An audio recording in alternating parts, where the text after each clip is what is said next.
Okay, all judges, okay, please take note that later on we will be commenting on them by using the silent round. Okay, so we will not be commenting um, on just one side. Go generally, and we won't be announcing the result yet. Okay, we'll be doing it after in the roll call after that. All right. Okay, Mika, you can start. You can start telling them that quarantine is will end 2 minutes. Mhm. It's going to start at It ends 9:40, so only 2 minutes left.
Shafi and friend.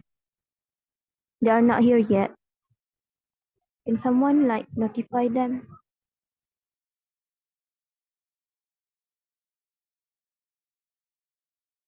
They're not in the quarantine room.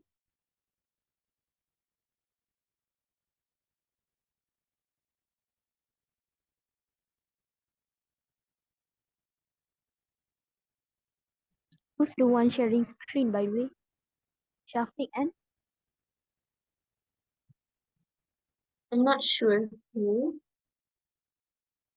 but it's from the opposition, right? Yeah, yeah. We'll be having only two devices. Alright.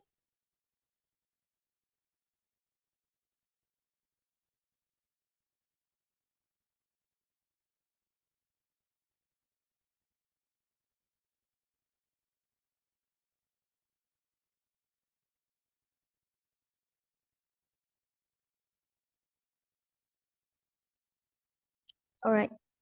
I think we can start now.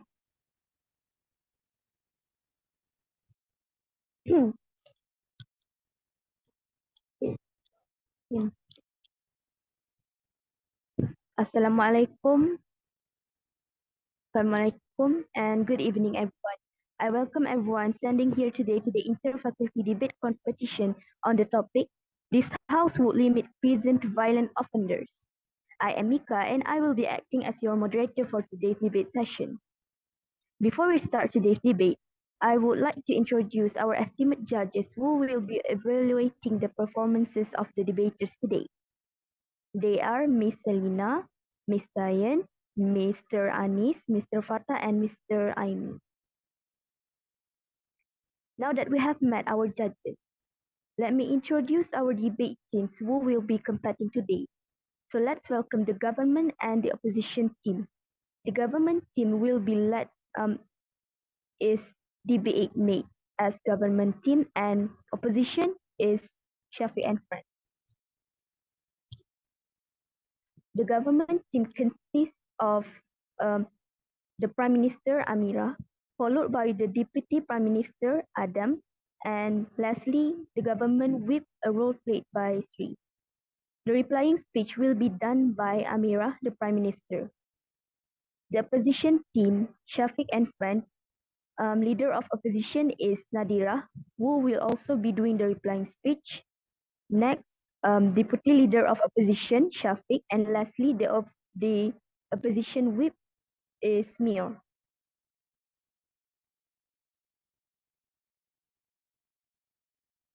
The government team will be supporting today's motion while the opposition team will be rejecting the motion given. Before we start, I would like to remind you of some of the rules that we need to follow during this debate. Each speaker will have 7 minutes to deliver their speech. You may not interrupt your opponent when they are speaking, except for when you are giving out points of information. Point of information (POI) is only allowed after the first minute and before the last minute of the debate session. So please be mindful of your words and be polite as you speak. Each speaker has a maximum time of 30 seconds to finish their sentences. Any failure to do so will have your teams marked up. To give out point of information, make sure to turn on your camera and click the raise hand button. Reminder to all debaters to open up camera and use the background provided by the technical teams. The flow of the debate is as such. Prime Minister will begin her speech first, followed by the Deputy Prime Minister.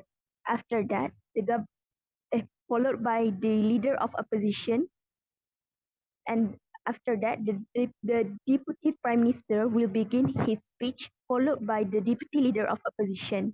Lastly, the government whip will start speaking for 7 minutes, followed by the opposition whip.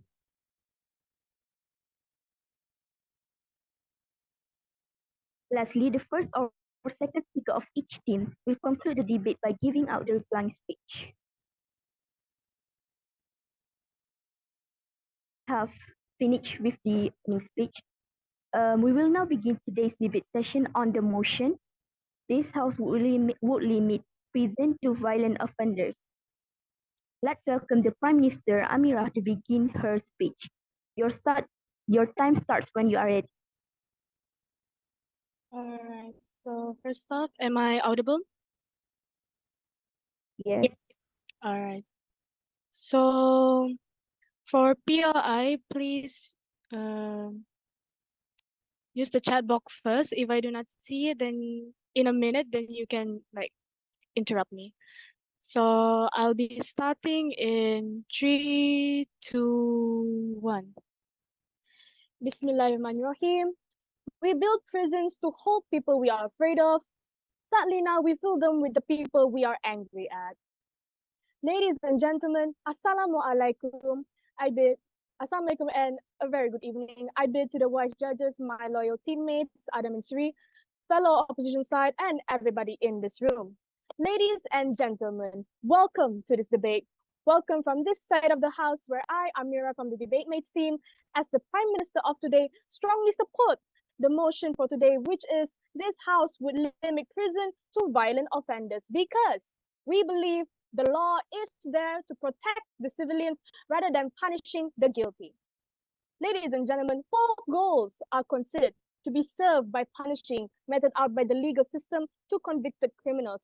4 goals, I repeat, deterrence, rehabilitation, protection, and punishment. So the consequences of being convicted of a criminal conduct, ladies and gentlemen, should outweigh any potential benefit that act may bring, and criminal sentence should discourage individuals considering criminal action from engaging in it. So a sentence should also address the reasons behind a person's illegal behavior and give them the education, medical care, or psychological counseling, as well as knowledge of social norms that will prevent them from engaging in criminal action in the future. So a punishment should, at the very least, actively deter a criminal from committing more offenses in order to safeguard the public. So before I continue with my speech, ladies and gentlemen, allow me to give you a preview of what I'm going to do now. First, I am going to define the motion so that everyone in this room has a crystal clear vision towards what we are debating today. Then I'm going to state my points, which is basically the mechanism on why I want to limit the prison to violent offenders only, to the violent offenders.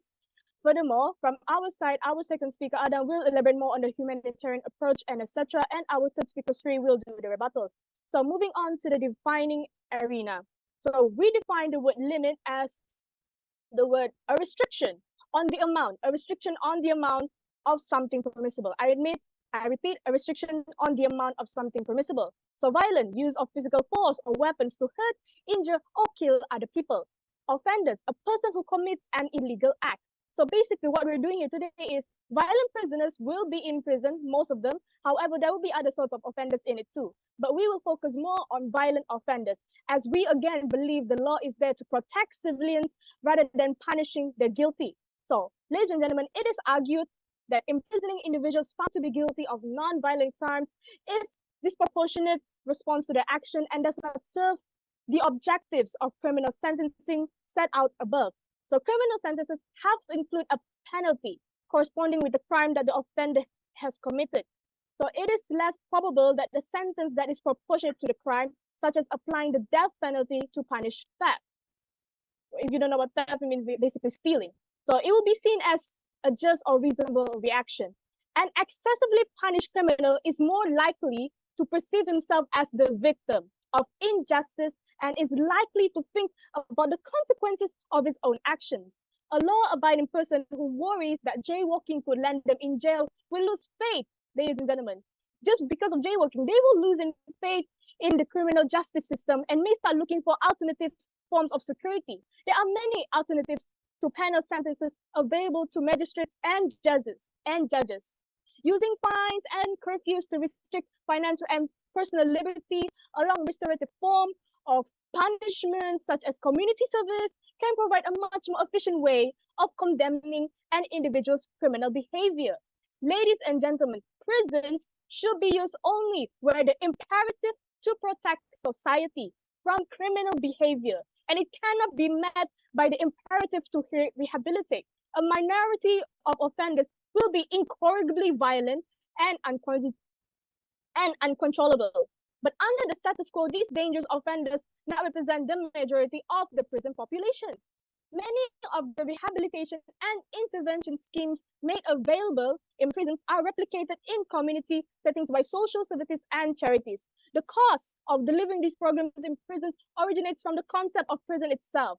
The expense of building, equipping, staffing, and monitoring a prison vastly outweighs the cost of rehabilitative activities. There has also been research conducted, ladies and gentlemen, and it has shown that rehabilitative programs designed to reduce crime can be cost-effective. Ladies and gentlemen, at the end of the day, a prison is there to protect the community from very dangerous criminals. We are not here just to punish the guilty. As I repeat from the early beginning, we build prisons to hold people we are afraid of. But right now, as of late, we fill them with the people we are angry at, people who are not even doing very wrong stuff. So, as I mentioned before, 4 goals, ladies and gentlemen, are considered to be served by the punishment meted out by the legal system to convicted criminals. Once again, I repeat, deterrence, rehabilitation, protection, and punishments. And the consequences of being convicted of a criminal conduct should outweigh any potential benefit that act may bring. And criminal sentence would discourage individuals considering criminal action from engaging it. So imagine, as I said before, a person's illegal behavior. So as I mentioned before, a person's illegal behavior, we have to address it by giving them education, medical care, or psychological counseling. It is too much. So that's therefore why we should limit it to the most violent people there is. We're not going to give everything as a free handout, ladies and gentlemen. So with that, before I end my speech, I would like to repeat, a prison is there to protect the community from very dangerous criminals. So before I end my speech, I would like to reinstate our stance, which is we believe the law is there to protect the civilians rather than punishing the guilty. And that is why today's motion should be accepted. I rest my case.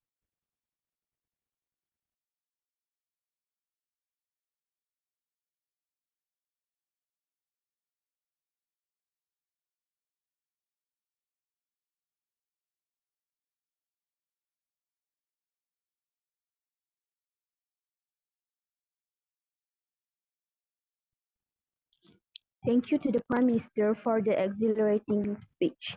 Now, let's hear from the leader of the opposition team, Shafi and friends. Please welcome.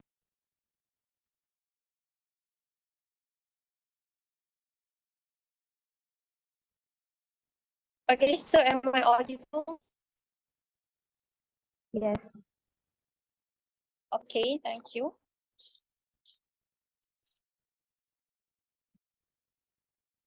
Okay, so Bismillahirrahmanirrahim. Assalamualaikum warahmatullahi wabarakatuh. So as the opposition leader today, will be opposing the motion, which is this house would limit prison to violent offenders.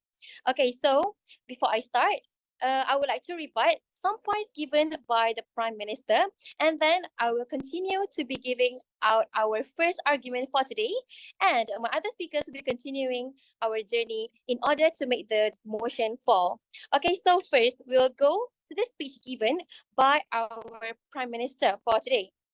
Okay, so one of the things she stated is that the criminals who does not convict, who does not is who is not convicted because of violent crimes, can think of the consequences of their actions by their own, which I highly disagree. Okay, so for example, a drug dealer. Can you make them realize what they are doing is wrong when they are getting much when they are getting so much money because of dealing drugs? Do you think they can realize what they are doing is actually wrong? What they are doing is actually damaging the society in a very, very hard way. And um, she stated that maybe we can just give education to the criminals who does not convict, uh, who convicts non-violent crime. So giving education to a drug dealer, do you think it will work? Do you think they will care that they are ruining the society as long as they receive the money, as long as they got paid high for for selling the drugs? They will not care about any other things.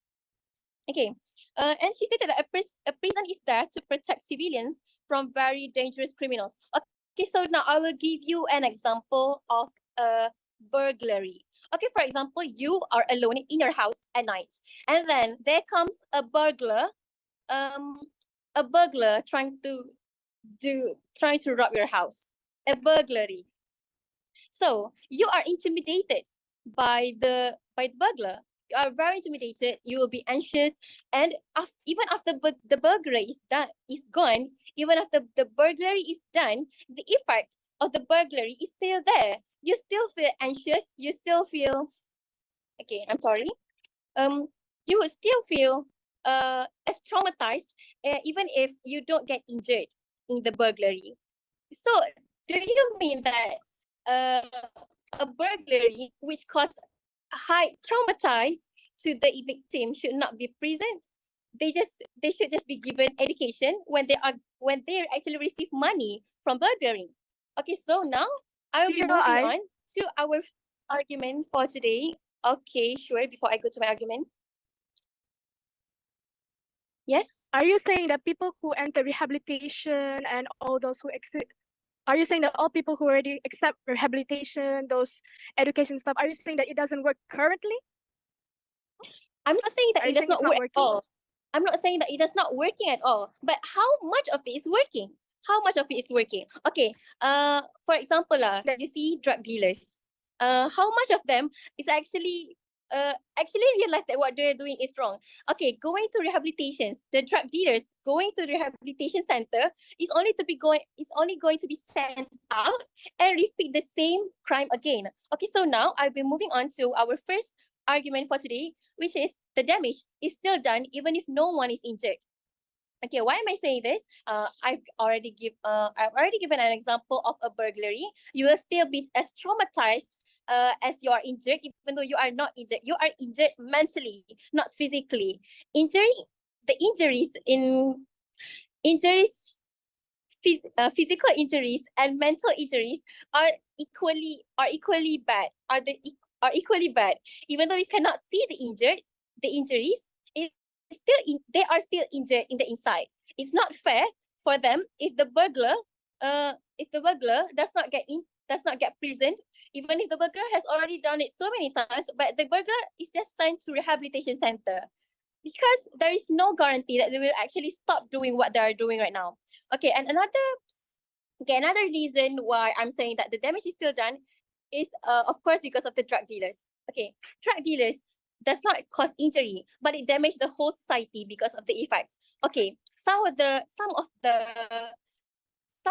the ingredients of drugs is depressants. Depressants slow down is traveling between the brain and the body. Okay, and drug is mostly taken by, I'm not saying all of it are taken by the youngsters, but mostly the youngsters are getting into drugs nowadays. Okay, so what will happen to our country if our future leaders,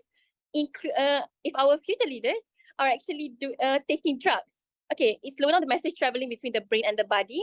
So it will affect the whole way of their thinking. They will get drowsy. They will be hallucinating. So what will happen to our country's future? We will not have a future leader if they are taking drugs. Okay, and another effects. Okay, so now I'll be talking about the effects of drugs. Okay, some effect of drugs is it will make them take part in risky behaviors such as drunk driving or unprotected sex. And both of these actually have severe actually have actually have severe result. Okay, for example, you do drunk driving, and then if when you take drugs, you will do drunk driving, and for example, it will okay, you will do drunk driving and it will cause injuries to other people there. Okay, so in other way, drugs is very harmful for the youngsters or any other people that do take drugs. And this is why drug dealers, which is not considered a crime violence, which is not considered crime violence, should also be prisoned. And the other effects is memory problems, reduced appetite, or not eating a balanced diet. It will do severe effect on their body. Long-term health impacts such as liver, kidney, or heart problem, or even cancer, depending on the type of drug use and how frequently it was used. Okay, so this is why we, in the opposition side, are opposing the motion, which is this house would limit prison to violent offenders. We are making sure that all criminals will be punished equally according to their crime, no matter it is violent or non-violent crimes. That's all from me. Thank you.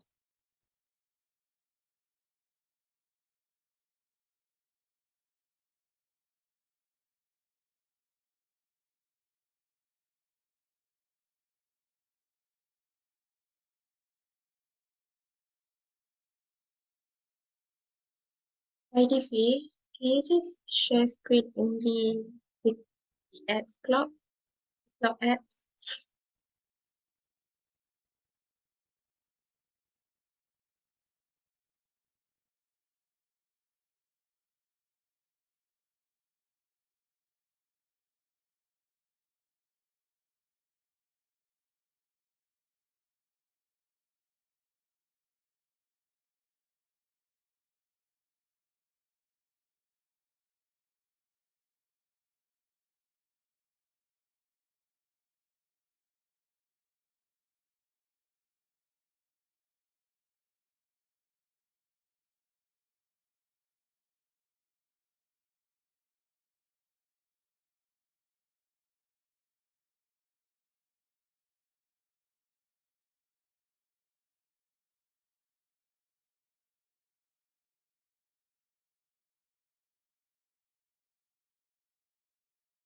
All right, thank you to leader of the opposition. All right, so now let's wait for the YDP to rejoin back because she's having a connection problem. All right, we'll give 5 minutes to her. Hello, can you hear me? Yes, we can hear you. All right, sorry for the inconvenience. So thank you for the speech. Thank you for the speech. Now let's welcome the Deputy Prime Minister of the government side to continue to give out his idea. You may start when you are ready. Hello, am I audible? All right, Yes. so Yes. for the POI, you can just interrupt my speech. All right, thank you. So I'll be starting my speech in 3, 2, 1.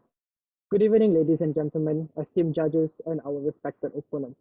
I stand before you today as the Deputy Prime Minister to support this motion, which is this House will limit prison to violent offenders. And in my speech, I will delve deeper into two crucial uh, points that I will be presenting. But first and foremost, I would like to rebut the points that have been given by the leader of opposition. So, first and foremost, what she has been telling us so far has just proven my prime minister's point, which makes the rehabilitation, the methods that she proposed, much better than sending them to prison. For example, the leader of opposition keep on telling about the drug dealer situation and all the burglary. Well, that is true. The damage is done, but still, when you think about it, not all of those people do it because of the money. Sometimes they do it because they have to. Drug dealers might just came from people who are forced to do so. They might be abandoned children. They might be people who are kidnapped. So let's think about those situations, right? Where it's unfair for those people to not have a second chance. So when the leader of opposition said about the damages, that is true. The damage is done. People are scarred. Uh, the impact is definitely there. But by saying that, doesn't that mean that all those things can be fixed by making them aware of this rehabilitation? Yes, we can capture them, we can put them in the prison, but not for a long time, for not a long period. And not only that, putting them in a prison is again the motion is about limiting. It's not like they cannot enter the prison. They can, but not on a long term. And also, it's not like the prison is a place where you just put the prisoners there. They can also, for these non-violent crimes, for non-violent offenders, they can be put in a rehabilitation, reintegration, and so on to make them went back into the society, which is giving them a second chance to live, which is humane for us as the government. So, and she also mentions about depressants and all these effects that drugs can do to the society. Well, if they're aware of rehabilitation, that's what we want these addicted people to get rehabilitation, to realize that they're doing something wrong and to make them um, to correct themselves. Even though, yeah, it's a force, it's forcing them to correct themselves. It's good for the society. Like, what is our stance? The law is to protect the civilians rather than punishing the guilty. And also, um, these prisoners, unless they are found guilty, they are innocent in a way. So let us jump into my first point, which is a humanitarian approach by approaching these alternatives instead of just throwing them into the prison. So let's turn our attention to the humanitarian aspects of this debate. So our opponents might argue that individuals who commit non-violent crimes should be held accountable, which is they definitely should. And while accountability is crucial, it should be at least proportionate and just. And incarcerating non-violent offenders often subject them to harsh conditions that can lead to physical and mental harm, ultimately exacerbating the problem rather than solving it, ladies and gentlemen. And this humanitarian approach acknowledges that non-violent offenders are not inherently dangerous to the society. Okay, let's think about this for a second, right? If we send these drug dealers or people who commit all these non-violent crimes to to rehabilitation, they could effectively work for us as well. For example, if we somehow make use of these drug dealers and we prove them or we ask them to help us to prove or to catch the big fish, basically, we can eventually um, get rid of the bigger problem, which is the drug lord himself. We can try to make the prisoner or the person who just went to the rehabilitation to rat out, basically snitch the information about the drug lord, which could be much more impactful to the society, right? So, furthermore, by adopting a more humanitarian approach, it recognized that the criminal justice system disproportionately affects these vulnerable populations, like well, not to mention racism, but yeah, those with limited financial, like what I stated, people with situations that make them do this kind of uh, crimes. Sorry. So let's think about war on drugs, right? It's an example of how non-violent offenders have been unjustly targeted, leading to mass incarceration and perpetuating um, disparities. And by limiting prisons to violent offenders, it's a step forward. It's a step forward, rectifying this historical injustice and promoting fairness and equity. And when we think about this, they will also promote a much more efficient allocation of resources, right? So when we talk about this, um, it is prisons are overcrowded and also expensive to maintain. And it is a place of a significant financial burden on taxpayers as well. Let's think about this as the government side, right? So by limiting prison sentences to violent offenders, we can redirect substantial resources toward more effective initiatives like rehabilitation, which is, even though the opposition might argue that it doesn't really help, but it does prove that rehabilitation works, where reintegration, for example, it works for those prisoners or non for prisoners who went through rehabilitation and reintegration to get back, to come back to society and become a part of the society once more, which is giving them a second chance. That is a much more humane idea, which is already being true right now. So, like these non-violent offenders, they receive a long sentences that do not align with severity of their actions. Right, like I said, these situations sometimes do not allow them to act like how our normal people do. Sometimes they are forced to do so. So, so just imagine what we could achieve by reinvesting these funds into rehabilitation program, education, and job training for these non-violent offenders. And with that in mind, I would like to still propose this motion, which is this House would limit prison to violent offenders because we believe that the law is to protect the civilians than punishing the guilty. With that, I rest my case by supporting this motion. Thank you very much.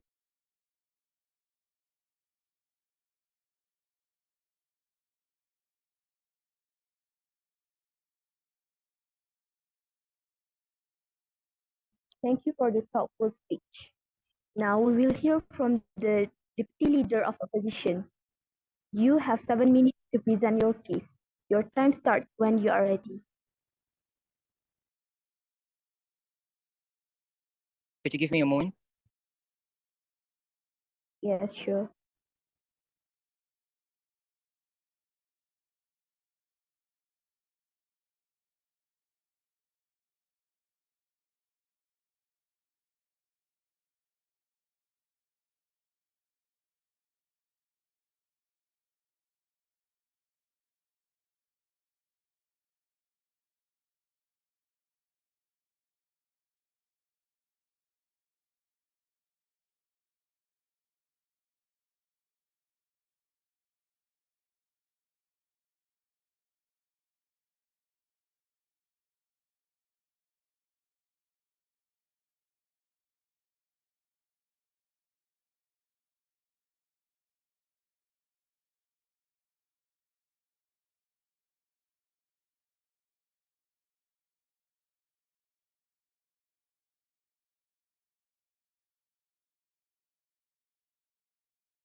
Right. Assalamualaikum warahmatullahi wabarakatuh. Can you see me? Can you? Sorry.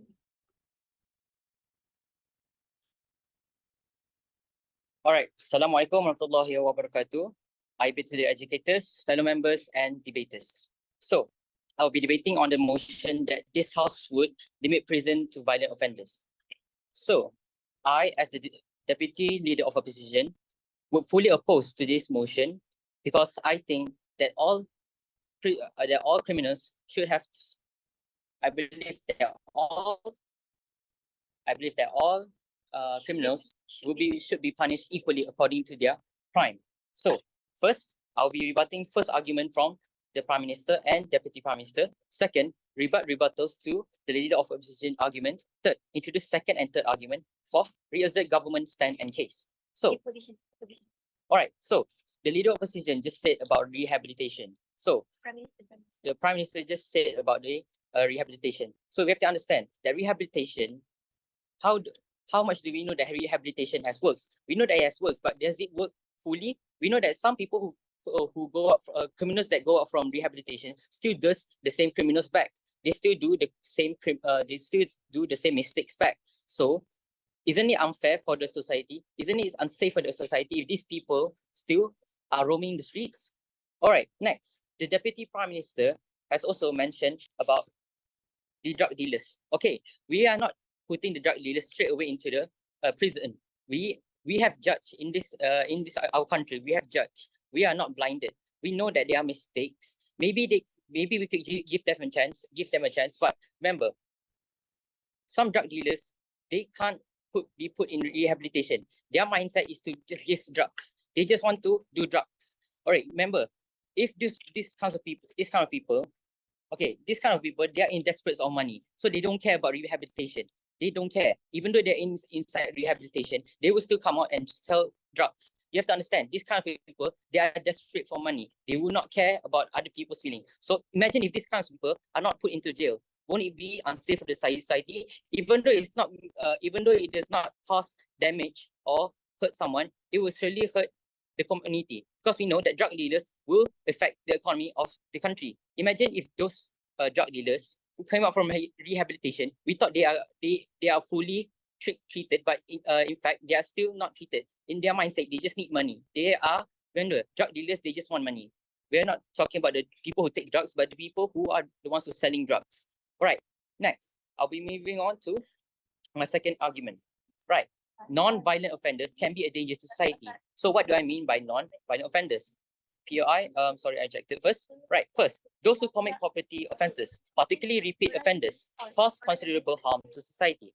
You have to understand that a victim of burglary, where the offender breaks into a home to steal items, may be as traumatized as the victim of an assault.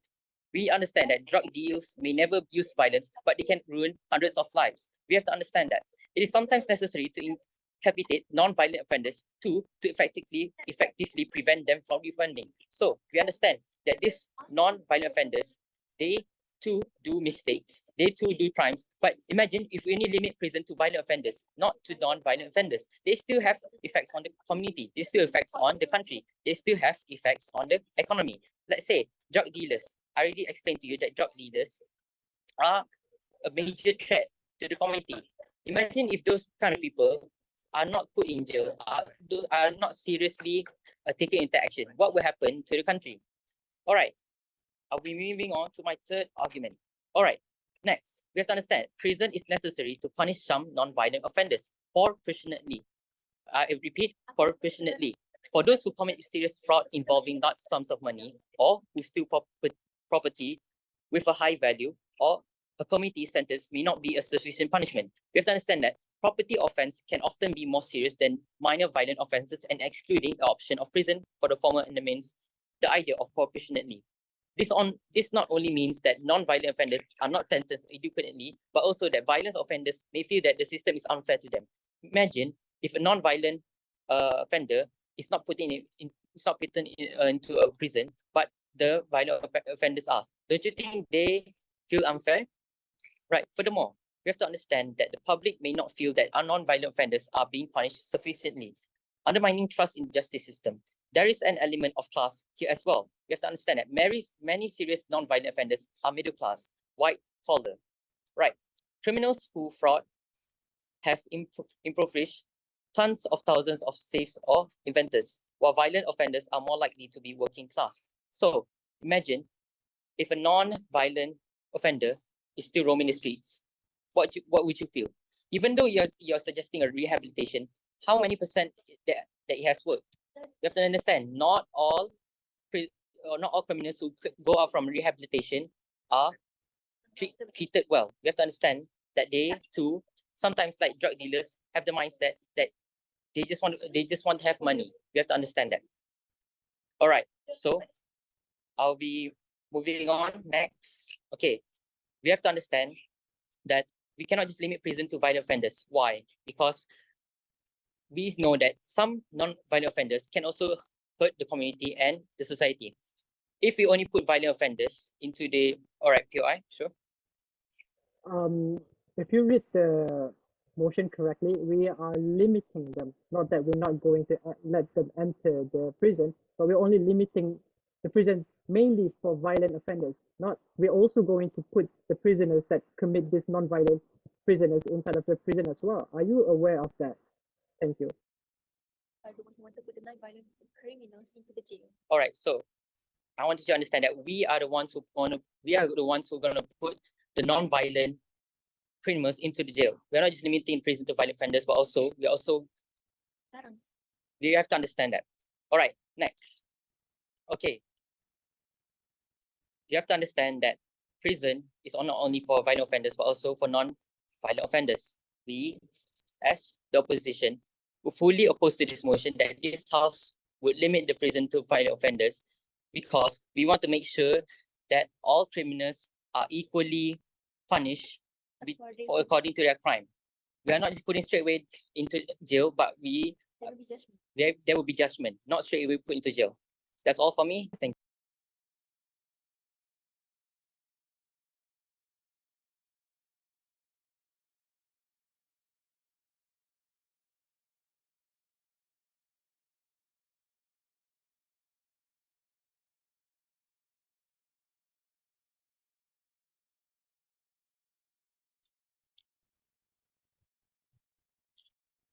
Thank you for the encouraging speech. Now let's hear from the government whip.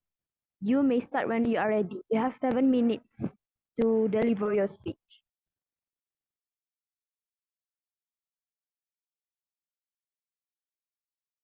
Hi, am I audible? Yes. Yes. Okay, thank you for the confidence. So I'll be starting my speech in 3, 2, 1. Good evening, diligent judges, fellow teammates of the government side, and as well as the opponent teammates. Today, I, as the whip minister of the government, will be rebutting all of the opponents' points, and I'll be supporting my own government's points here.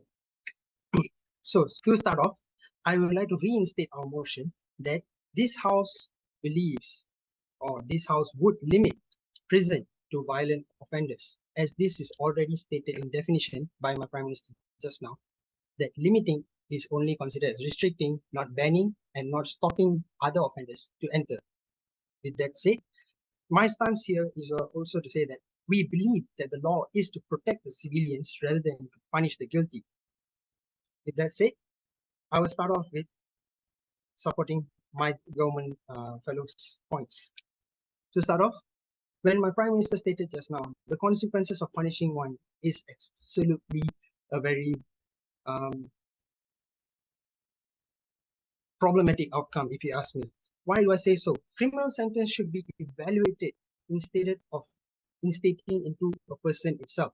Why do I say so? Because criminals should be evaluated using the evidence. There are criminals who are convicted for attempts. There are criminals who are convicted for acts. There are criminals who are convicted for suspect as well.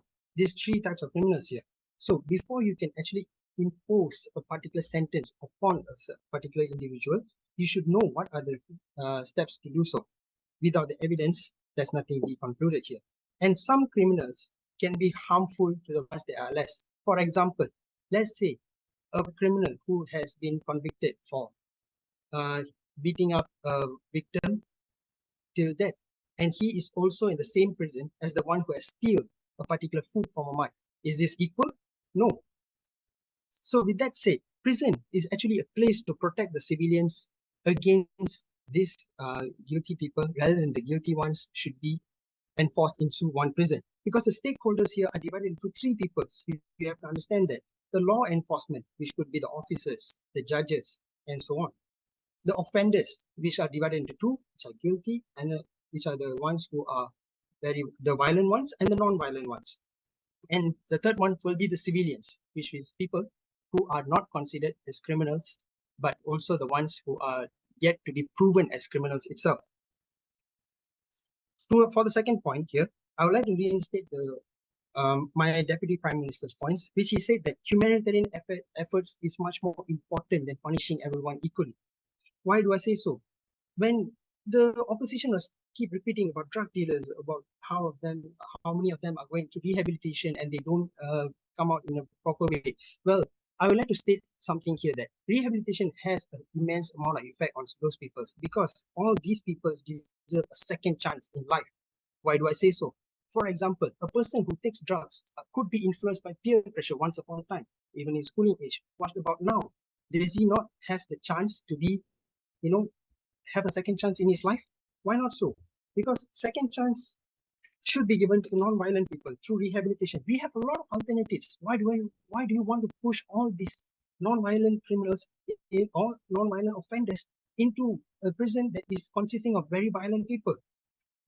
As most of the small-time offenders are often desperate. They are innocent people who are desperate for money. As the opposition already stated earlier, they were desperate. They want money. But what is the cause of it? Any one of you actually knew what is the cause of it? And to follow up, these kind of people are left with no other choice, because some of them have to need to protect their family. Now, with all the points stated from my Prime Minister and Deputy Prime Minister, I'd like to rebut from the ones from the leader of the opposition. The leader of the opposition keep on reminding us that the drug usage is a very problematic agenda that is going around all these people. And if the drug dealers can actually be abusing drugs, they could be affecting the environment or even people around them, the society. But do you understand that the depressant in the drugs have been also found out in tobacco and e-cigarettes, which are being smoked by other civilians as well? So are you trying to say that the future leaders who smoke shouldn't also not be leaders right now, just because of the fact that they are smoking? Yes, Is the please. impact of smoking as severe as the one as the impact of drugs, of doing drugs? I did not say that. Okay, thank you for the POI. I did not say that. I stated that there are depressants equally in tobacco, found cigarettes, as well as drugs. Okay, so as further points as well, you also stated that the punishment should be equal for violent and non-violent. This supports our cause as well, because our cause says that violent offenders should be sentenced not to prison but to other alternatives. Because assuming to say, if you're going to stay in, because the stance of the opposition itself states that all criminals need to be punished equally. Why do we need to punish equally? Are we a dictator ruled country? Or are we a freedom ruled country? Do think about that. And burglars, when you say that they can cause trauma when they entered into our homes and everything, if they do not steal but the police have caught them, can you actually find the root cause of it? Because there is saying, when you can find out what is burning, you can stop what is actually smoking up. So with that fine, with that said, you can actually find the root cause. Why did they do in the first place? Maybe they did not have a job. Maybe they were desperate for money. These are all the causes of that. They could come from poverty. Why not offer them a job rather than sending them to prison? And the deputy opposition also stated that all these violent offenders should be, they would actually argue that their law is not equal as ours to the non-violent offenders. Well, there is already sufficient evidence for these such acts. Why do you actually want the violent offenders to speak for themselves? They already stated that. Okay. With that said, also, the drug dealers can cause effects on the country. Why do you say so? Drug dealers can cause effects, but not as such if you can actually stand to believe that law is to protect civilians rather than to punish the guilty. With this, I rest my case. Thank you.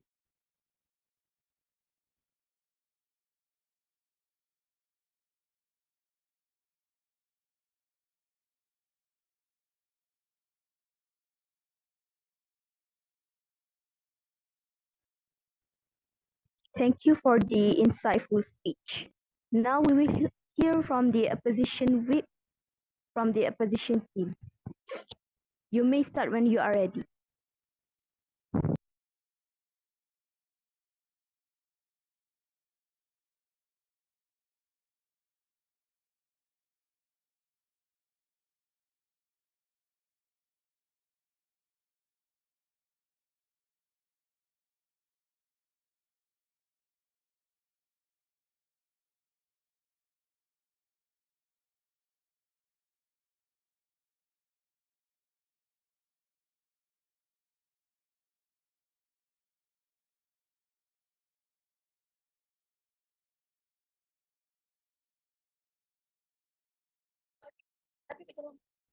Muka aku. Cyber. Aku nak mention lah. Mana muka? Oh, sorry. Hello, you guys hear me? Yes. Please give me a minute. I'm going to. Let's start.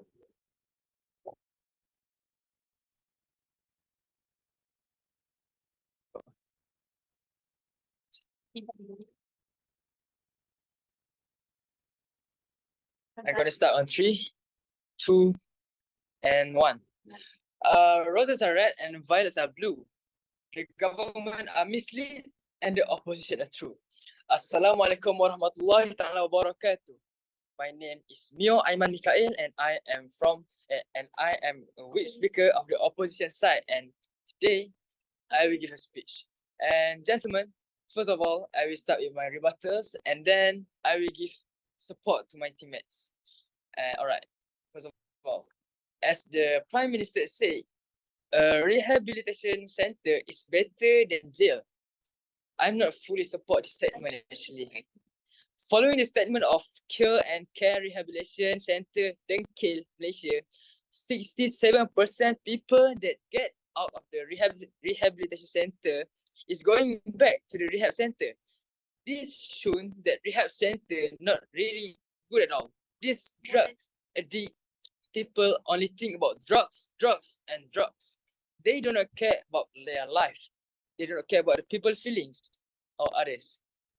And they will do anything to get the monies, even killing their moms. Sorry. And moving on next. As the Deputy Prime Minister said, how about that non-violent offenders being desperate? So, what about the violent criminals such as robbery? They might also be desperate to do that. Criminals, gentlemen, criminals are criminals. They still need to be punished equally according to their crime.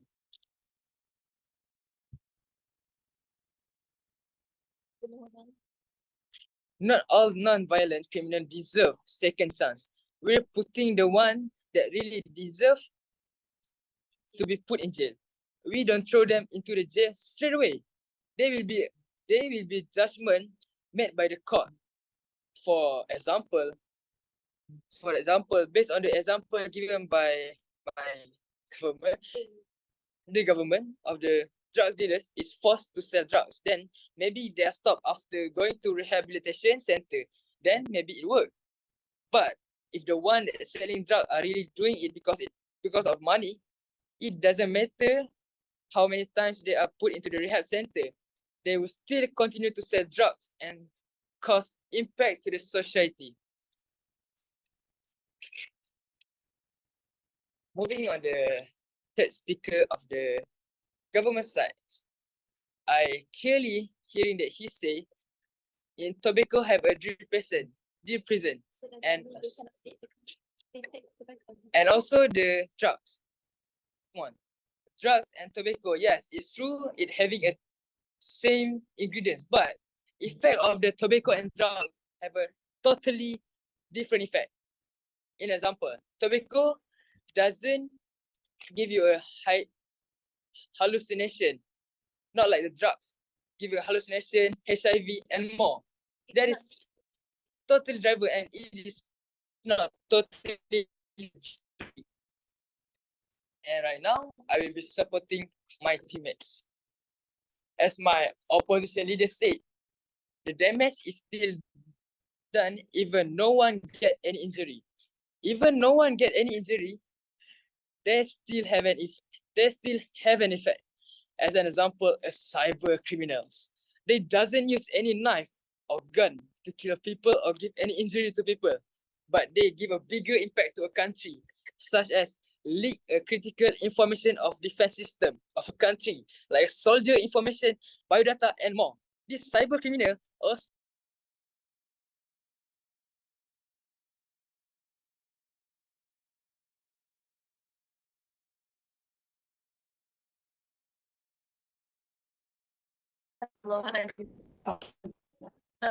Season's time. hello, sorry, hello, okay. Where do I stop? As an example, a cyber criminal. They doesn't use any knife or gun to kill people or give any injury to people, but they give a bigger impact to countries, such as leak critical information of defense system of a country, like a soldier information, biodata, and more that is related to a certain to a country. This cyber criminal also stealing money by hacking citizen bank's account. This can this can cause someone having a mental health or mental stress. Plus, this affected people that will fall into the poverty. Next, I will supporting my deputy of opposition, Shafiq. So, like he said, non-violent offenders can be a danger to a such like my non-violent offenders can be a danger to a society. As we know, criminals are still criminals. They still need to be punished because of their behavior. So, why we need to punish these non-violent offenders? Because they are still giving a big impact to a country, society, or people. Let me give you some example. Drug dealers. Yes, it is true. They doesn't hurt people, kill people, but the drug dealers is the head of the drugs. He's the one that caused the drug rehab center full of druggers. They are the one that destroy the society. So, why are the government doesn't want to put this virus in the prison? Why? Why the government want to limit the prison only for violence, non-violent, only for violent offenders? Don't government have sympathy to people? As a mother that their son having a drug addict, why did he have a drug addict? Because of the drug dealers. We need to prevent drug dealers, but how can we prevent these drug dealers if the government want to limit the prison to a violence offenders only? As my deputy of opposition said also, prison is necessary to punish non-violent offenders proportionally. I really support this statement. This is actually happening in our world. When the violent offenders being punished, the criminal rates decreasing. That is what do we want, right? Decreasing the rates of criminals. If it doesn't limit the prison to violent offenders only, all the criminals will be punished equally according to their crime. So I am your Imam Kael, and I am opposing the motion that this house will limit prison to violent offenders. And our stance today is to make sure all criminals will be punished equally according to their crimes. Thank you. Sekian, terima kasih.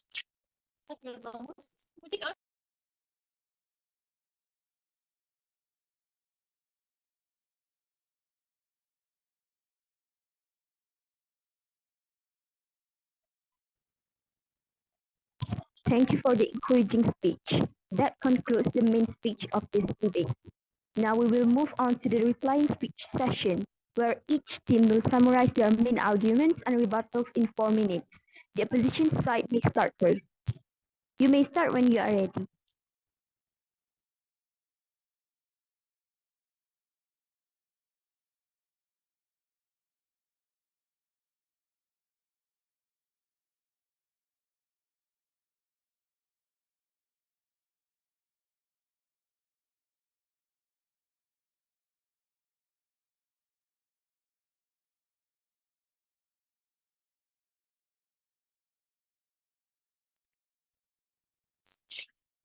Okay, so am I audible?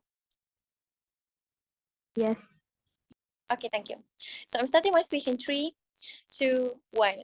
Assalamualaikum warahmatullahi wabarakatuh, and a very good evening, everyone. Here we meet today in the replying speech session. So today, here I stand is to prove why the opposition side has won the debate, why the motion should fall. Okay, so now I will first address the uncertainties in the case presented by the government side.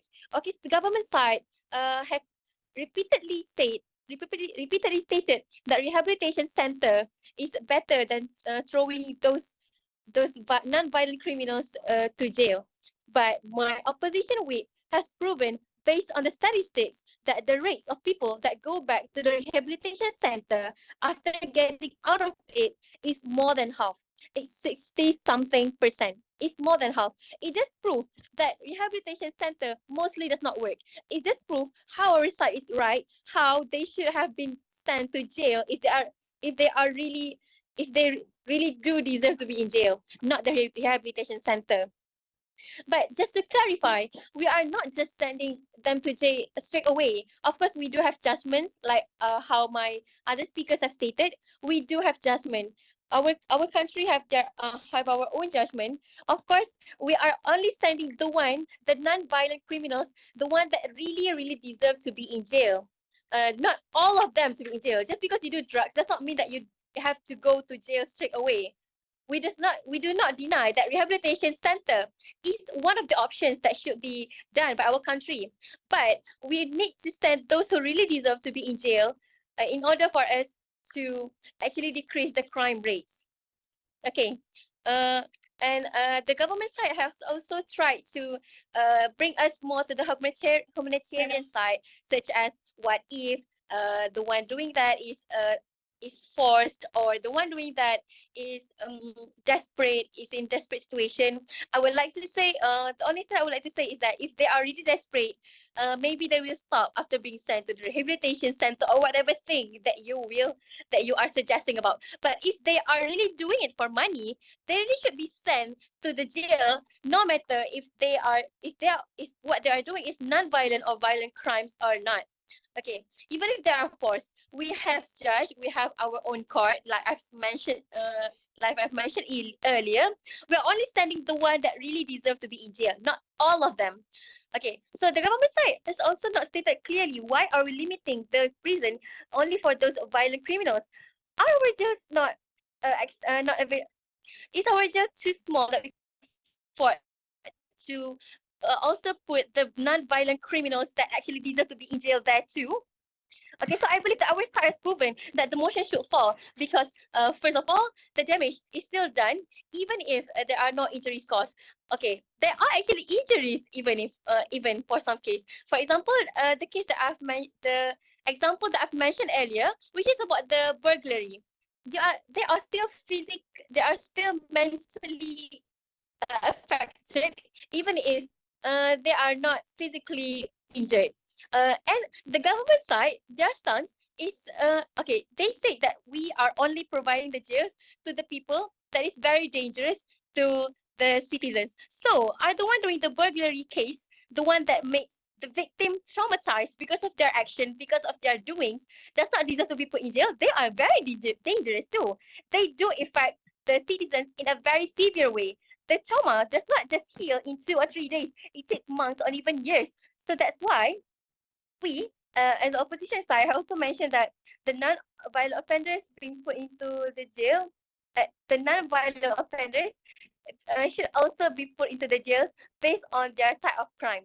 We're not just throwing all of them into the jail, but we do have court, we do have the judge. So that's why we, as the opposition side, has won the debate. That's all from me. Thank you.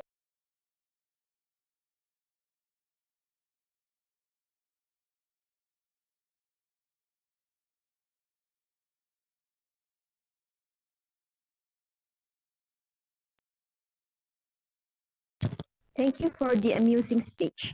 Next, let's welcome the government side to deliver their replying speech. The time starts when you are ready. All right, thank you, Nika. Am I audible? Yes. All right, so I'll be starting. Wait, let me set the time.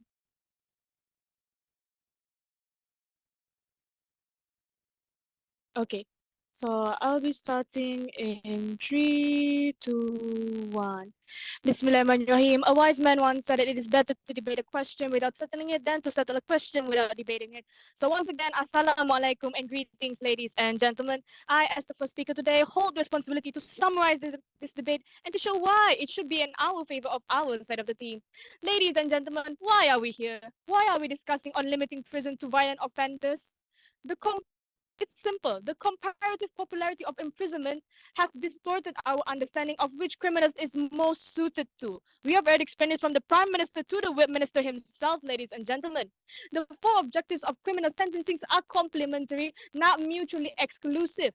Now, the aspect of a sentence that seeks to punish should be proportionate to offender's crime, but in addition, it must not obstruct the functioning of the other objectives of sentencing. A modern liberal state's duty is to pursue policies and promote values that will have a real and lasting impact on its citizens' life. The resolution is such a policy. It is typical for prisons to be viewed as judiciaries as an adequate punishment and vehicle for rehabilitating violent criminals who have committed offenses such as murder, rape, assault, or aggravated muggings. It is not certain that prison is the best environment in which to confront non-violent offenders such as drug addicts, fraudsters, and thieves.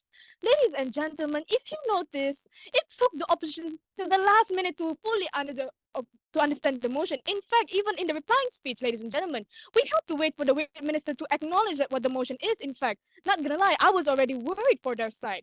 Ladies and gentlemen, we in the government side heavily know what the prison is for. The opposition acts as we don't. Yes, we know a prison is there for all kinds of offenders. But as of now, we are trying to limit it to violent offenders. Offenders that clearly have done crime beyond forgiven. They fail to understand the motion fully today. And allow me to define it once more. Limit, a restriction on the amount of something permissible. Ladies and gentlemen, if you clearly see the POI given by us, clearly from the three of us itself, has not been accepted as well. And the Whip Minister also have stated the wrong facts of what the Deputy Prime Minister and the Whip Minister has stated earlier. And if you can see it as well, the entire opposition, they keep repeating about drug abuses, addressing the alternatives such as rehabilitations, I'm sorry, they have been keep repeating about drug abuses. They are not addressing the things that we have mentioned. We mentioned alternatives such as rehabilitation and work behalf the law enforcers to find the big fish of the drug. Oh my God. Ladies and gentlemen, before I end my speech, I'd like to reinstate our stance, which is we believe this house would limit prison to violent offenders because we believe the law is there to protect the civilians rather than punishing the guilty. Basically, ladies and gentlemen, violent prisoners will be in prison reinstate back the motion, violent prisoners will be in the prison. However, there will be other sorts of offenders in it too. So if they've done it very direly, they will be in prison too. Do not worry. But we will focus more on the violent offenders as we again believe the law is there to protect civilians rather than punishing the guilty. Ladies and gentlemen, I mention this again and again, ladies and gentlemen. We build prisons to hold people we are afraid of. But as of now, sadly, we now fill them up with the people we are angry at. So, ladies and gentlemen, I again reinstate our stance. We believe this house should limit prisons to violent offenders because we believe the law is there to protect civilians rather than punishing the guilty. And that is why the motion today should be accepted. With that, I rest my case.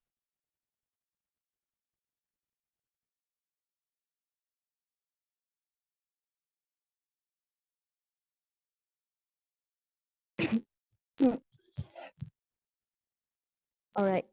Thank you to everyone present for making this debate session a success. That concludes today's debate session on the topic, this house would limit prison to violent offenders. I would like to thank both teams for their excellent performances today. So now, let's give some time for the judges to calculate overall marks and announce the winner of today's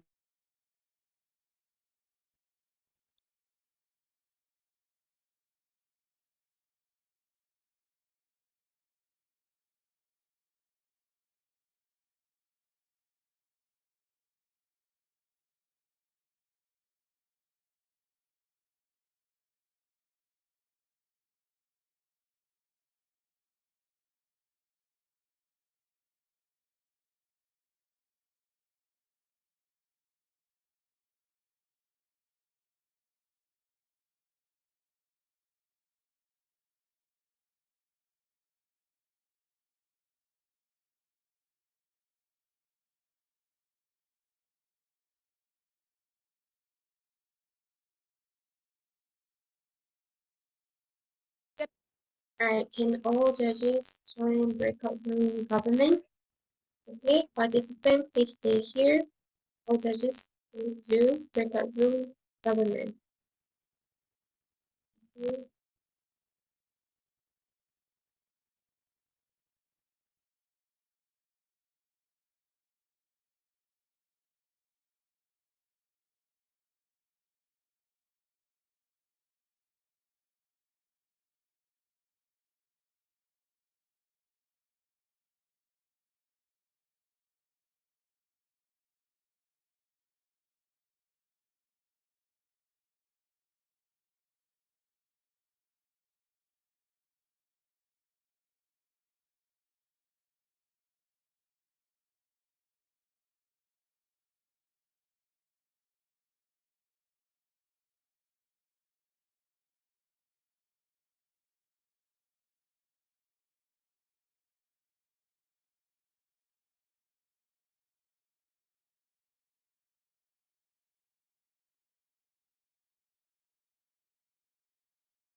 Dah, biar datang dah.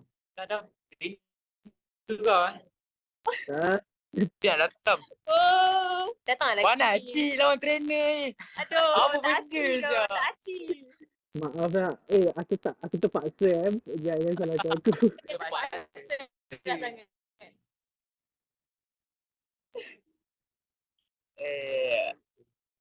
Tak amat. Lepas tu tak judge kawan dia.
Alright.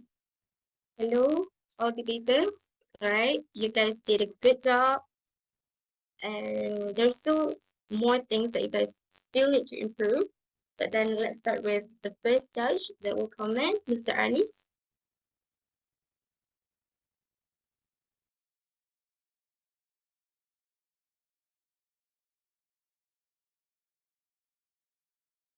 Anis, are you there?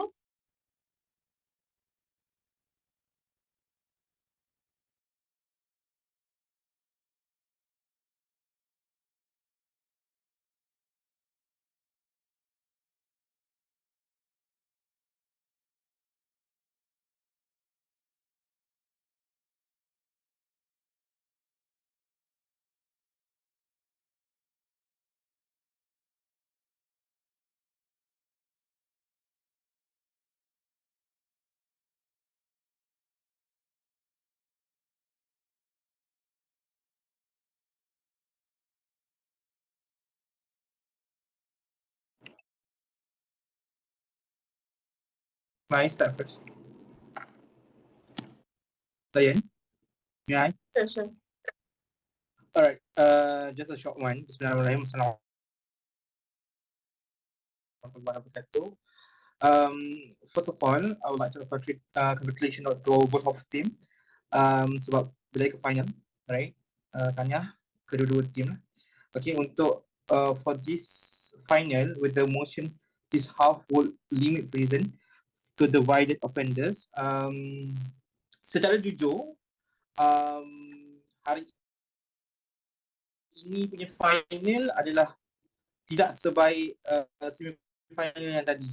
Okay, itu yang pertama. Yang kedua, sebenarnya kedua-dua belah pihak gagal memahami this motion without go deeper with the motion itself. Alright. So but then waktu ketika replying speech, both side ada tunjukkan yang you guys betul-betul faham apa yang korang nak bawakan, the direction itself, baru clear dekat situ. Okay. So lepas ni punya pertandingan, you guys kena make sure that apa yang korang buat tu adalah korang faham daripada mula sampai habis. Right? So maksudnya korang kena bawa benda yang sama, korang kena ada pemahaman yang sama. Tak boleh orang pertama faham macam ni, orang kedua faham macam ni dan sebagainya. So because bila jadi macam tu, dia akan jadi sebab setengah juri dia akan tengok pada how consistent are you. Maksudnya macam mana konsistennya anda membawakan satu pembawakan daripada yang pertama, kedua, ketiga dan juga sampai dah replying speech. Alright? So dan yang kedua, more kepada anda kena yakin lebih bercakap untuk anda berdebat. Bila ada je apa-apa particular things yang anda rasa benda itu bermasalah dalam hujah lawan, anda perlu analisis betul-betul mana yang salah dan mana yang betul lah. So in order to improve that side, you guys kena tengok benda itu secara mendalam, bukan secara surface saja. So bila ada rebuttal dan sebagainya, you guys nampak benda itu secara jelas, and then you guys boleh bagi satu reply speech yang lebih jelas dan juga yang lebih padat lah. Thank you so much.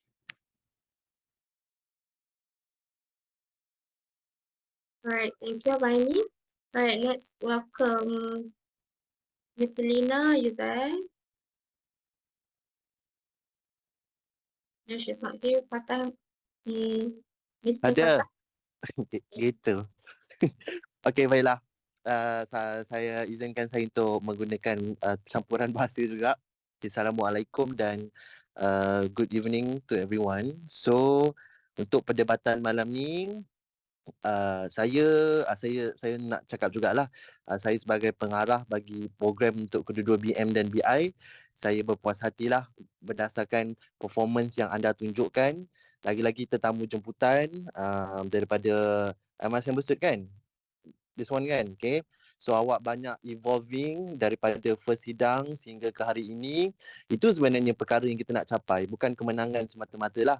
Dan akan datang lagi, kita akan buat lagi dan tolong tunjukkanlah kehebatan cara awak nak belajar dan sebagainya. Okay. So saya akan bagi komen secara general saja. Okay. Bila awak dapat tanggungjawab sebagai government memang susah. Okay, saya cakap terus terang, government memang susah. Jadi government tolong bertanggungjawab untuk analyse satu-satu term, keadaan, situation, supaya tak ada sebarang ruang kosong pun untuk opposition masuk. Okay. Jadi sebagai orang juri, saya lah kalau juri, kalau awak tak buat benda tu bagus, saya akan take notekan benda tu sebagai kesalahan awak. Dan kalau opposition dapat detect, dia dah pangkah awak, automatic opposition dah dapat markah. Kalau saya menjadi hakim lah. Okay. Jadi opposition pula jangan mendengar saja. Kena tengok betul-betul. Bayangkan kalau awak jadi government, apa sepatutnya kes yang awak nak bawa. Sekarang ni lah, yang opposition sekarang, bayangkan awak jadi government, apa sepatutnya awak kena bawa. Okay, supaya awak boleh perbetulkan orang. Awak boleh kata orang salah, awak boleh perbetulkan orang.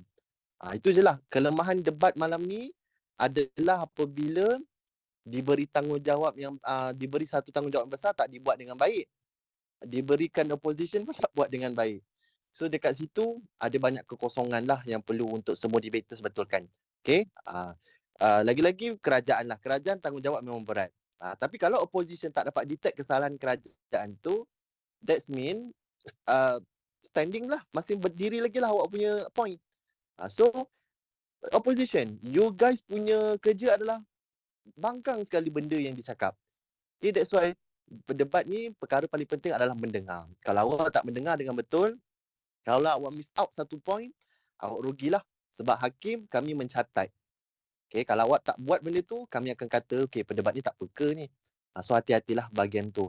Dan gunalah peluang terakhir sebagai reply speech untuk meyakinkan juri. Okay, kalau reply speech tu digunakan dengan cara yang betul, tarik lagi, convince lagi juri untuk sukakan tim awak, maknanya awak dah tahulah awak juara. Gitu, okay. Itu saja daripada saya. Terima kasih.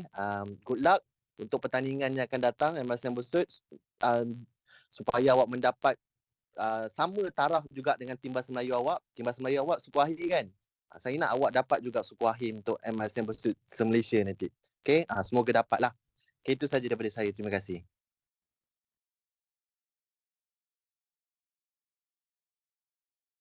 Alright. Miss Lina, yes, sir. I don't think I can because I'm lagging right now. So I mean, like, it's just continue with yours.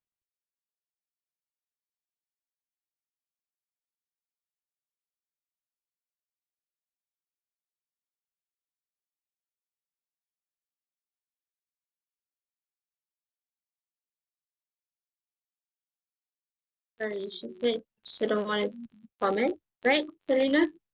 Yeah, she's lagging. Okay, okay. Alright. So, Mr. Anis?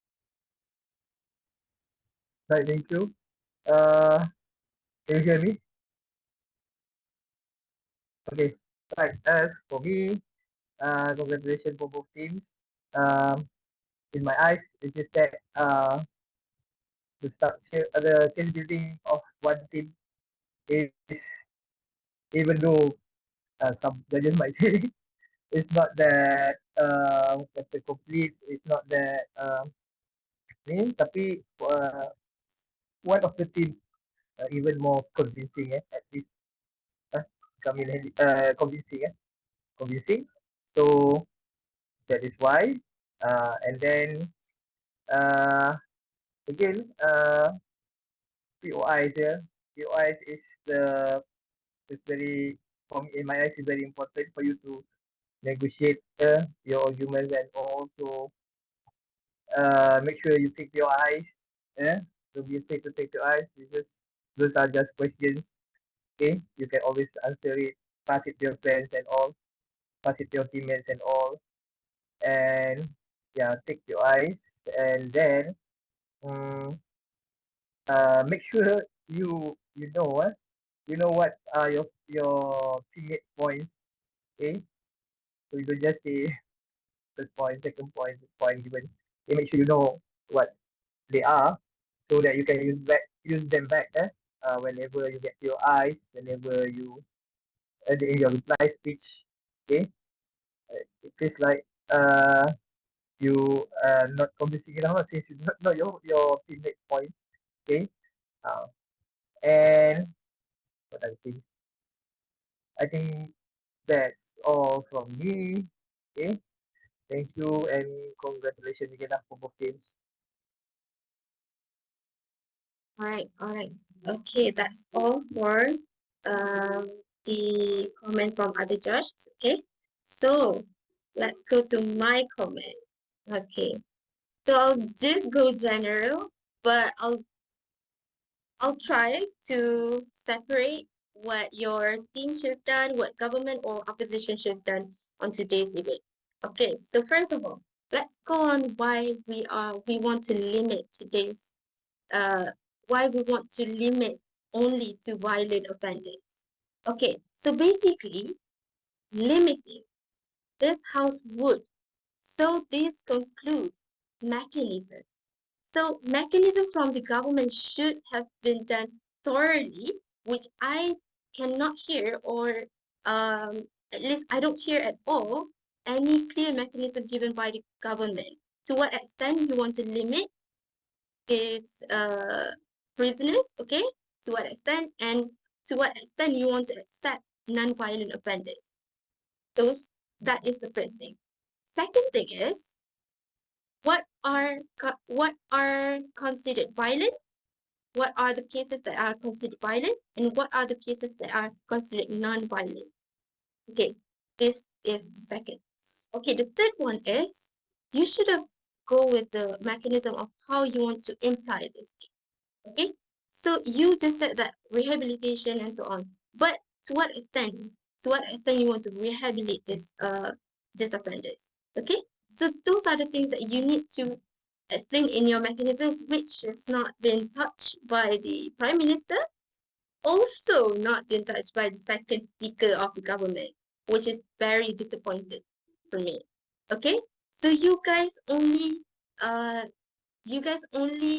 did point out that you guys are just limiting. You guys are not just limit overall. You guys not just limit every single spaces of prison to violent offenders. You guys just limit it to certain amount. That is only been said in POI by Adam and then the third speaker of the government, which is very disappointing things to do lah. All right. Okay, so those are the things. You did not go with the clear mechanism. Okay, the other thing is why exactly we choose violent offenders only? Why this debate only focus on violent offenders? Why? Okay, why not the other offenders? Those have not been said in both teams. Okay, and okay, so basically, why we want to limit the spirit of the motion of this debate has not been touched by both of these debaters lah, both of these things. Okay, so I want to ask government, what are the spirit of the motion from your case? Spirit of the motion, why we are debating this motion?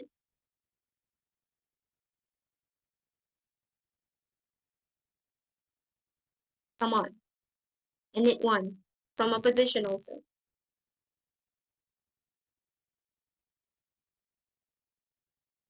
Spirit of the motion, why we are limiting prison? Why?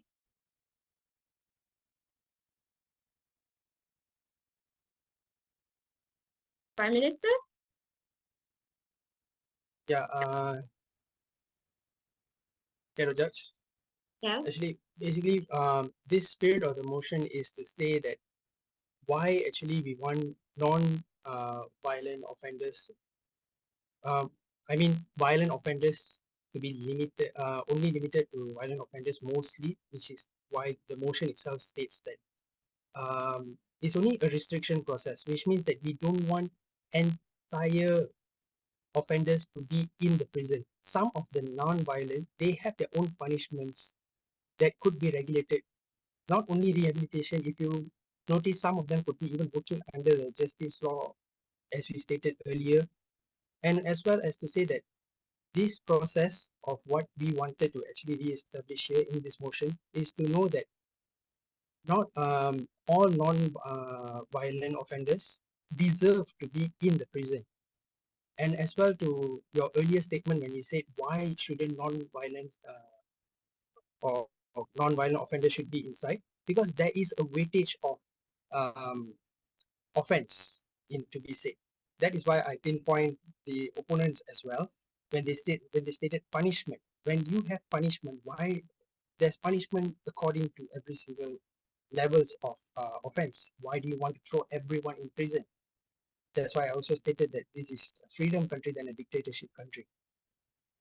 Okay.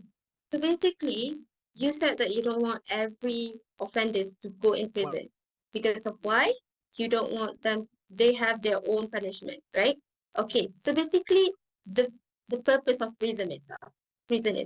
So the purpose of prison is to decrease or to stop these offenders to repeat the same mistakes, the same crime, right? Okay, and the second thing is prisons are overcrowding right now. That's why we want to limit. That is the spirit of the motion. Why? Why we want to limit? Because prisons are overcrowding. And we focus only to violent offenders because these are the most detrimental, the most affecting one. Okay, so opposition, okay, on today's debate did not say any flaws given by the opposition, made by the government. Okay, you didn't know how exactly government's case should be, and you don't even know how your case should be. Okay, basically you just mentioned about how these drug dealers, burglars, and you keep repeating the same example over and over again, which I am kind of disappointed by that, because you could have get much more example of how this non-violent can affect the citizen. Okay, like the rape cases, and which have not been like scoped by the government. So you can obviously you can go wide, right? Okay, the other things, the spirit of the motion, why we the things that opposition should have done is talk about the possibility of non-violent offenders to switch to violent offenders. Okay, so there are like there are like the research given, all right? The non-violent offenders will switch to violent offenders after many kind of crimes done by them. Okay, after they have committed many crimes. So those are the things that opposition should have fight for. If we limit to only violent offenders, then the the amount of people who are going to commit violent acts are going to increase. So that's how opposition should bring their case.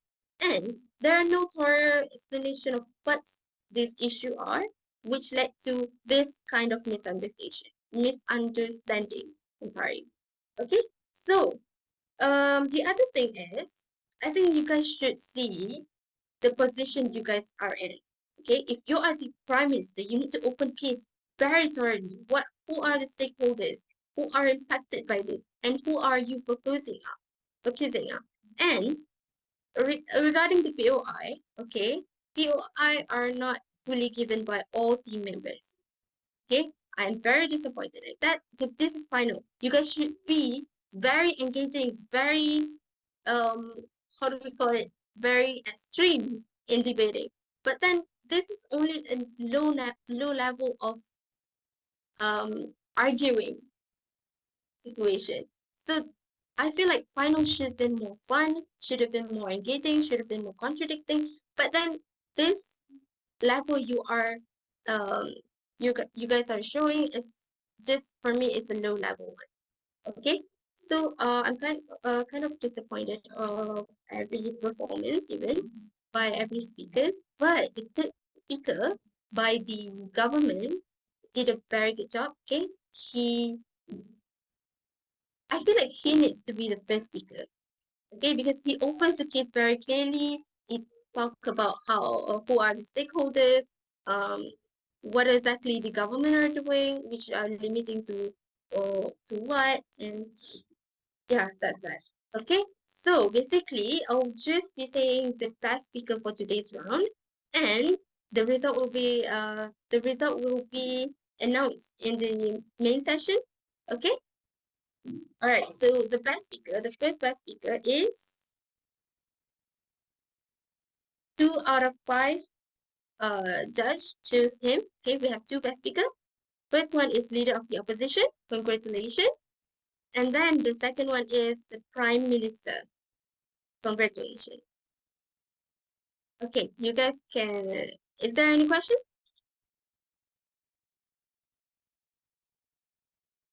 Any question? No. Okay. All right. So you guys may join the main session, and the result will be announced after 10 minutes. Okay. Thank you.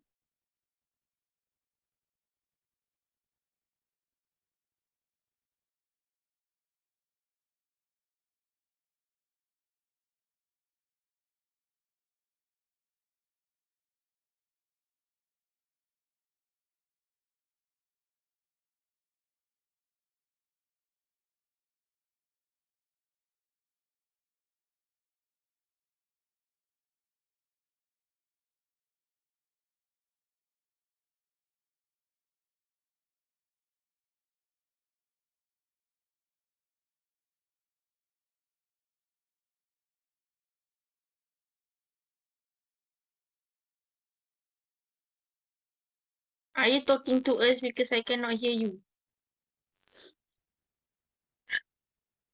Avina, can you help me? Okay, go to the main session. Okay, you open the backdrop and then the lagu lah so that they can remain calm during the 10 minutes. Okay, I need to settle down this result. Okay, So all judges, please write down your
Okay, the final result is the silent one, and this is the result of today. But before that, I'm going to announce the first runner-up, the second runner-up, and also the third runner-up of today's competition. All right. Okay, this is the interfaculty debate UMK English category final result, and the first winner goes to. Are you guys ready? Okay. So the first winner goes to Shafiq and friends from MRSM Listed. Okay, congratulations to all three of you. You guys won 116. All right, okay, so the next runner-up will be the DB8 mate, and you guys won 140. Okay, congratulations to all three of you. And then the third one will be the Abu Bakar School, won 100 ringgit. Okay, congratulations all three. Okay, so this is the result of the final. Okay, so basically the motion is this house would limit prison to violent offenders, and the margin will be one. Winner goes to opposition, Shafiq and friends, and three out of two judge. I'm sorry, 3 judges vote for opposition, 2 judge vote for our government. And then the best speaker goes to Amira Shamila, Prime Minister, and also Muhammad Shafiq, the LO. All right. Okay, so that's the result for today's competition. I'm wishing you guys a very good luck on further competition, and please learn from your mistakes, and thank you for committing to this competition. Okay, thank you, everyone. So I feel like that's all for the closing for today. And we'll be closing our competition by wishing good luck to all participants. And thank you to all organizers who have been committed to this competition. And wishing you guys a very good day tomorrow and more. All right. Good night, everyone.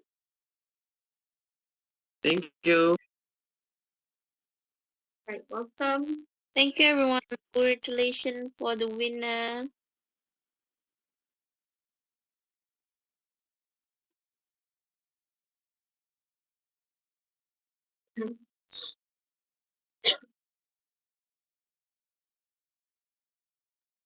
Thank you, judges, and congratulations to the winner and also everyone participating in this competition. Thank you. All right. Thank you, everyone.